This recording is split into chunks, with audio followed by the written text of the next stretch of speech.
Hello po mga katambay, muli po inyong lingkod, siyempre po si Kamanong dito po sa Tambayang Makabayan, kinukomentuhan po natin.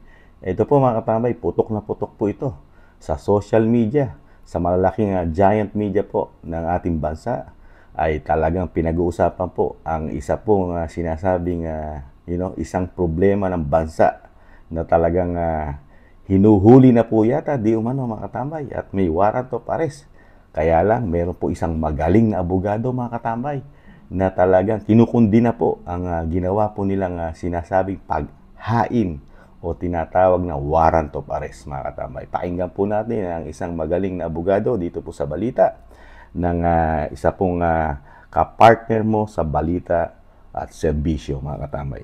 Pakinggan na po natin at kukomentuhan po ni Kamanong mga katambay. Matapos lusubin ng mga otoridad ang 5 ari-arian ng The Kingdom of Jesus Christ kaninang umaga, may panawagan si dating Chief Presidential Legal Counsel Attorney Salvador Panelo, una kay PNP Chief Police General Francisco Marbil. Hindi ko maintindihan itong administrasyon natin eh. Pati nung PNP, hindi ko rin maintindihan bakit sumusunod sila sa mali. Wala silang search warrant, papasokin nilang compound. Ano ba talagang gusto nila? Nahanap nila si Pastor doon, wala naman doon. Subukan kaya nila pumunta sa langit. Sigurado makakita nila yun. Pero dapat ang PNP naman, I'm calling out the chief PNP. You know your law. Dahil yun ang trabaho ninyo eh. Bakit hindi nyo pinapatupad ng tama? Kasi, yung ginagawa ninyo, makasisira yan kay Presidente Marcos Jr. Sa batas kasi, yung pag-serve ng warrant should be done properly. At ang oras yan, yung reasonable time. Madaling araw, alas 4. Wow.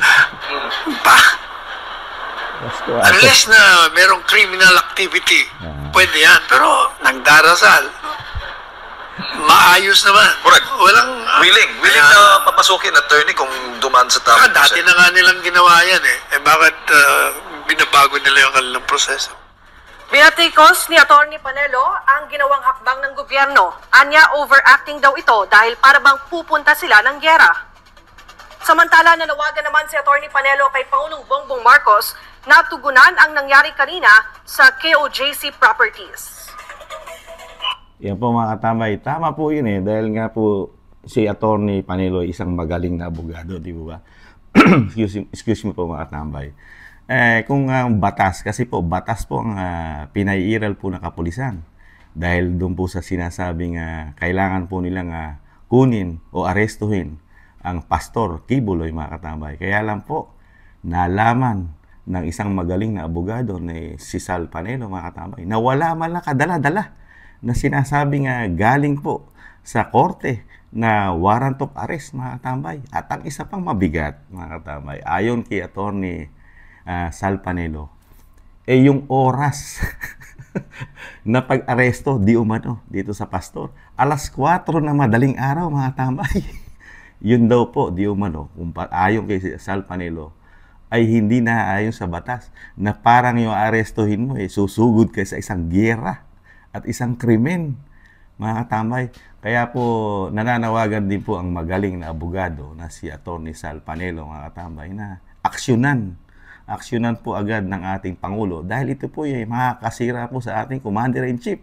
Di po ba mga katambay? Dahil po ang kapalpakan ng kapulisan, sino po ba ang Commander-in-Chief ng kapulisan at kasundaluhan, mga katambay? Di po ba ang Pangulo ng Pilipinas? Saan po? Sino po ang sinasabing mababatikos dito? Ang PNP General po ba? Di po ba hindi? Dahil sumusunod lang po sila sa utos mga katambay. Ang mga kapulisan at ang mga kasundaluhan, iisa po ang kumpas po niya mga katambay. Siyempre po, ano po isipin ng matatalinong tao katulad po ni Atty. Sal Panelo?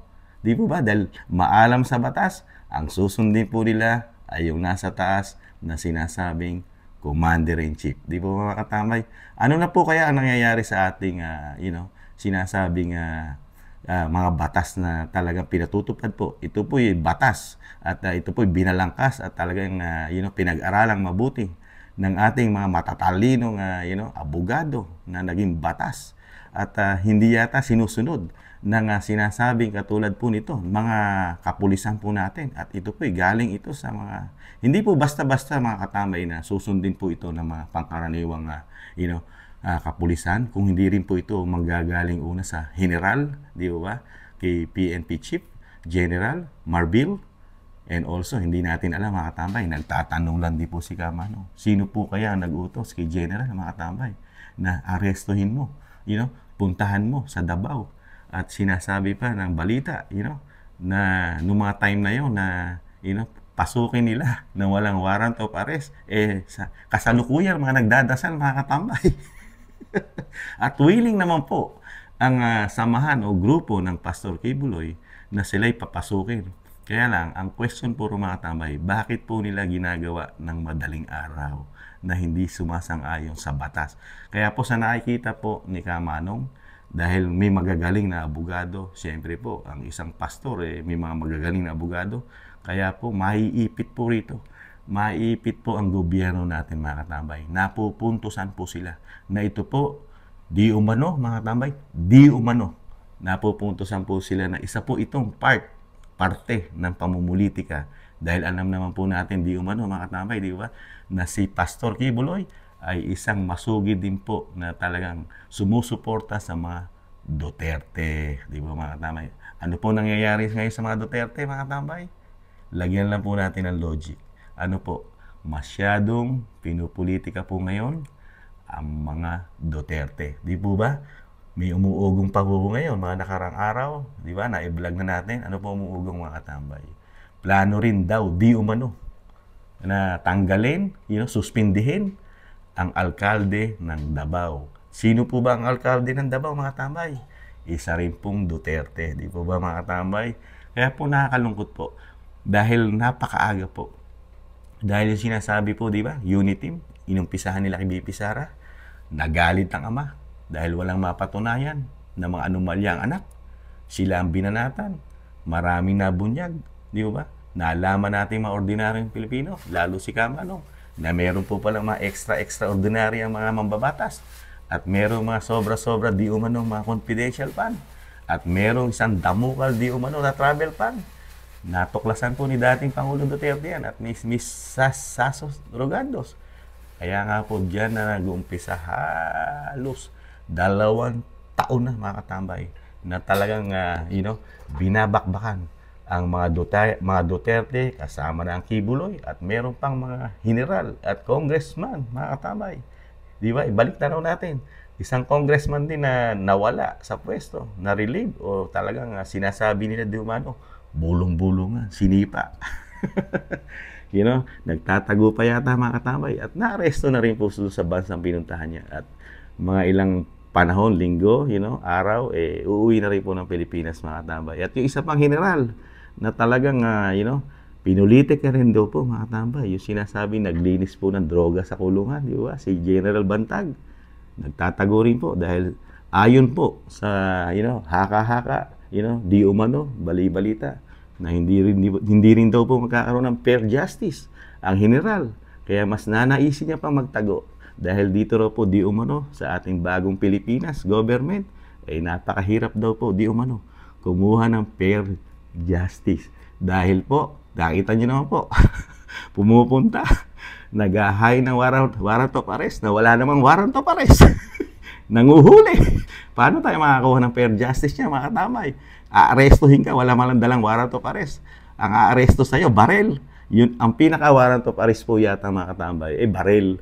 Pag may dalang barel, eto na warrant of arrest. Ano ba kailangan yung mga legal matters na kailangan papel? Hindi na kailangan yan. Eto, meron akong tsapa, meron akong extra magazine na may bala, at meron akong barel. Eto na ang warrant of arrest yata ngayon sa panahon ng bagong Pilipinas.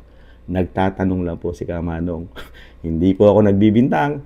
Lahat po na sinasabi ni Kamanong, pinanood natin, pinakinggan natin sa balita, at isa sa pinakamagaling na abogado mga katambay ang nagsabi na hindi ayon sa batas ang ginawa ng kapulisan. Kaya ito po mga katambay, kung hindi po ito ayon kay Atty. Harry Roque, hindi po niya ito ina-actionan ng Pangulo, isa na naman po itong kahihiyan sa ating Pangulo ng Pilipinas, mga katambay. Kayo po mga katambay, Ano po sa tingin nyo ang nangyayari po ngayon sa bagong Pilipinas? Ito po talagang may batas po ito, na talagang hindi ka po pwede mag-aresto. Number 1, wala kang warrant of arrest. Number 2, alanganing oras, mga katambay. Hindi naman terorista si Kibuloy. At hindi pa naman yata na nadideklarang terorista yan. At hindi rin po nadideklarang wanted po yan dahil wala pa naman pong kaso na, na sinisimulan yan, mga katambay. Kaya po ang mabigat nito, mga katambay, tingnan na lang po natin dahil magagaling po ang mga supporters na abogado ni Pastor Kibuloy. Kaya abangan po natin kung ano po magiging counter po nito na itong mga abogado dahil labag sa batas, nasilipan ng gobyerno, naaresto na walang warrant of arrest, at syempre po, alanganin pa sa oras. Alas 4 ng madaling araw. Hindi man lang ginawa sa alas 4 ng hapon, mga katambay, at tapos na silang manalangin. Di po ba? Kaya po nagtatanong si Kamanong, komento ko to. Ano naman po masasabi niyo, mga katambay? I-comment nyo lang po sa ating comment section at babasahin po ni Kamanong, mga katambay. Ito lang po ang ating maiksing vlog. At syempre po, lagi po nagsasabi si Kamanong, mga katambay, tis-tis lang po muna tayo. May pag-asa pang makabangon muli ang ating bayan. Ingat po, mga katambay. Paalam po muna. Sa muli. Bye-bye.